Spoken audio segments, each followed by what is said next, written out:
খেলা বার করেছে, 1000 টাকা করে দিচ্ছে অভিষেক বাবু। ওই 9 বছর পরে ওনার মনে পড়লো, 9.5 বছর পরে মনে পড়েছে।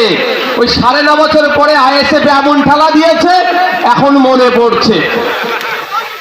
এটা যদি সরকারের পক্ষ থেকে অভিষেক বাবু দিয়ে আসতে ব্যবস্থা করতো, আমি সিরিয়াস বলছি, এই জায়গায় দাঁড়িয়ে অভিষেক বাবুকে আমি ধন্যবাদ জানাতাম।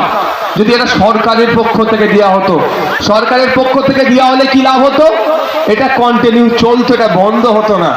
এটা অভিষেক বাবু নিজের কাছ থেকে দিচ্ছেন, বা কিভাবে দিচ্ছেন পরে জানা যাবে, আরটিআই করলেই পাওয়া যাবে। সময় আমরা আরটিআই করব। তো কথা হচ্ছে ছাড়ার কোনো জায়গা নেই। বালি চুরির টাকা কি কয়লা চুরির টাকা কি আমাদের বাড়ির ছেলেদের মেধা বিক্রির টাকা, সেটা দেখতে হবে না আমাদেরকে? না আমাদের বাড়ির বাচ্চারা যে স্কুলে মিড ডে মিলে স্কুলে যে মিড ডে মিলটা খাচ্ছে, ওর দুর্নীতির টাকা এটা দিচ্ছে কি দেখতে হবে না আমাদেরকে?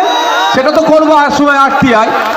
প্রথম আমার মনে হয় ভারতবর্ষে কোনো সাংসদ তার সাংসদ এলাকার ডেভেলপমেন্টের বিষয়টা নিয়ে সমস্ত জনপ্রতিনিধি, সমস্ত আধিকারিকদের নিয়ে বৈঠক করেন, সেটা হলো অভিষেক বন্দ্যোপাধ্যায়। এর আগে 2টো মিটিং হয়েছে, আর আগামীকাল যে মিটিংটা হবে 3টে মিটিং।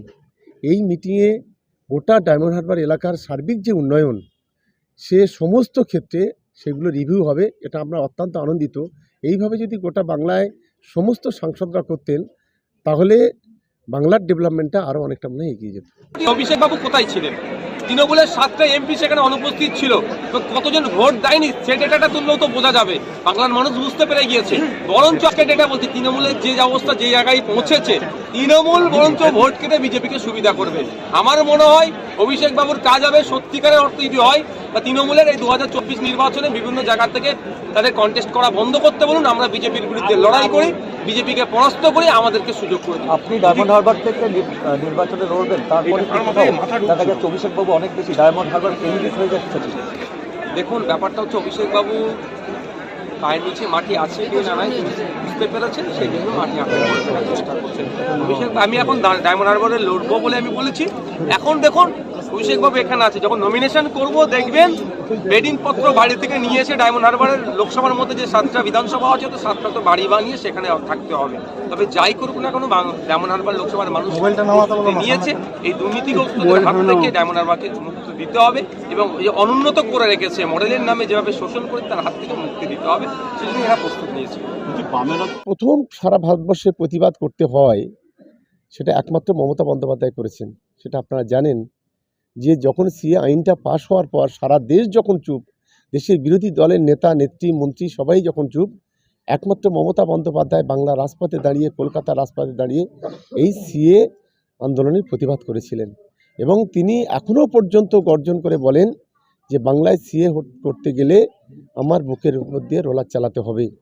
যেটা আমি মনে করি মমতা বন্দ্যোপাধ্যায়ের এই কথাকে বিশেষ করে আমরা সংখ্যালঘুরা বলি আর সংখ্যাগুরুরা বলি, সবাই সমর্থন করবে। কারণ বাংলার সম্প্রীতি নষ্ট করার জন্য আজকের ভারতীয় জনতা পার্টির যে চক্রান্তটা করছে, তার বিরুদ্ধে মমতা বন্দ্যোপাধ্যায়ের এই লড়াই আগামী দিনে অনেক শক্তিশালী হবে। এবং বাংলাতে সিএ করতে আসলে আমরাও আমাদের সেই জীবনের রক্তটুকু আমরা দিয়ে লড়াই করব। লাস্ট কোয়েশ্চেন, সেটা হচ্ছে ইভিএমে কারচুপি নিয়েও সরব হয়েছে নওশাদ সিদ্দিকী।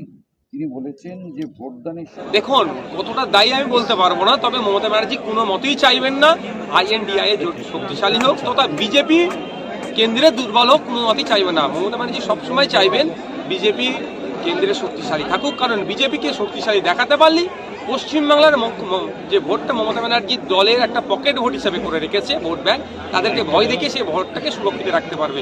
এখন ভয় দেখাতে পারছে না, সেই ভোটটা বেরিয়ে যাচ্ছে, ফলে সে হেনদানে প্রকারে বিজেপিকে আরো বেশি কিভাবে শক্তিশালী করা যায় তার চেষ্টা মধ্যখান থেকে করছে। আপনি কি ডায়মন্ড লোকসভা মন্দিরের পর এবার মুখ্যমন্ত্রী রাজ্য সরকার তারা জগন্নাথ মন্দিরের উদ্বোধন করবে, কিন্তু বিরোধীরা যেটা বলছে যে এইটা সম্পূর্ণভাবে সরকারি টাকায় করা হচ্ছে, এই বিষয়টা কি বলবেন? দেখুন একটা সরকারের কাজ মন্দির মসজিদ নির্মাণ করা, সরকারের কাজ হচ্ছে মানুষের মৌলিক যে চাহিদা, মৌলিক অধিকারগুলোকে পূরণ করা।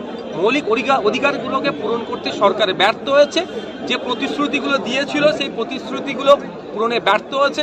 একদিকে বলেছিল 2 কোটি চাকরি, 15 লক্ষ টাকা, আর এদিকে ডবল চাকরি, সাচার কমিটির সুপারিশ থেকে শুরু করে যে অঙ্গীকারবদ্ধগুলো হয়েছিলেন 6 মাসের মধ্যে শিল্প করে দেবো, ক্ষমতায় আসলে সরকারি সমরে দিয়ে দেবো, সবেতে ব্যর্থ হয়েছে। ফলে মানুষের মাইন্ডকে ডাইভার্ট করার জন্য, ধর্মীয় আবেগের জন্য আবেগকে কাজে লাগানোর জন্য কেউ রাম মন্দির করছে তো কেউ জগন্নাথ মন্দির করছে। আমি দুজনের উদ্দেশ্যেই বলি, মানুষ আজকে খেতে পাচ্ছে না, ক্ষুধার সূচকে আজকে 116 র্যাঙ্কে আমাদের প্রায় দেশ চলে গিয়েছে। ক্ষুধা কিভাবে নিবারণ করা যায় তার চেষ্টা সরকারকে করা দরকার। মাথার উপরে ছাদ নাই, উনি ওইদিকে মন্দিরের গল্প শোনাচ্ছে, এতে মানুষ খাবে না। যাই করুন না কেন, মানুষ এদের বিপক্ষে ভোট দেবে। আপনি কি ডায়মন্ড লক্ষ্মণ কেন্দ্র থেকে দাঁড়াচ্ছেন? আমি তো আমার ইচ্ছা পোষণ করেছি, আমি ইচ্ছা পোষণ করেছি যে আমি দাঁড়াতে চাইছি, ওদের অনুমোদনের অপেক্ষা আছে। গতকাল থেকে এই সভা বানচাল করার পরিকল্পনা, একাধিক মানুষকে মারধর করা হচ্ছে, এখনো পর্যন্ত আপনাদের একটা ঘটনাকে উদ্ধার করতে এখন পারলেন এটা না। হচ্ছে তৃণমূল কংগ্রেসের কালচার, এটা কালচারের মধ্যে পরিণত হয়েছে, এটা ওদের কালচার। তবে এই বেশি দিন রাখবো না, এটাকে আইনের মধ্যে শেষ করবো। ভয় থেকে কি চমকে রাখতে পারবে আইসিএফকে? আইএসএফকে রাখা যায় না। সময় ইভিএম এর সামনে শুধু ভোটার থাকবে, আর কাউকে আমরা সেখানে থাকতে দেব না। কোনো অসুবিধে নেই, সেটাই তো আমরাও চাই। আমি বলবো যে নওশাদ সিদ্দিকী একটা কাজ করুন না, উনি নিজে কোনো একটা জায়গার মানে ওই যে এখন কি এজেন্ট, যে পোলিং এজেন্ট হয়ে যাক না, পোলিং এজেন্ট হয়ে যাক না, তাহলে অনেকটা সুবিধা হবে। আমরা দেখেছি প্রত্যেকটা পার্লামেন্ট ইলেকশন, প্রত্যেকটা বিশেষ করে আপনার অ্যাসেম্বলি ইলেকশন, সেই ইলেকশনে সিআইএসএ বিএসএফ থেকে শুরু করে সেন্ট্রাল ইলেকশন কমিশনের নেতৃত্বে তারা এখানে নির্বাচন হয়, এবং সেই নির্বাচনে আমি মনে করি 100% পিসফুল নির্বাচন হয়।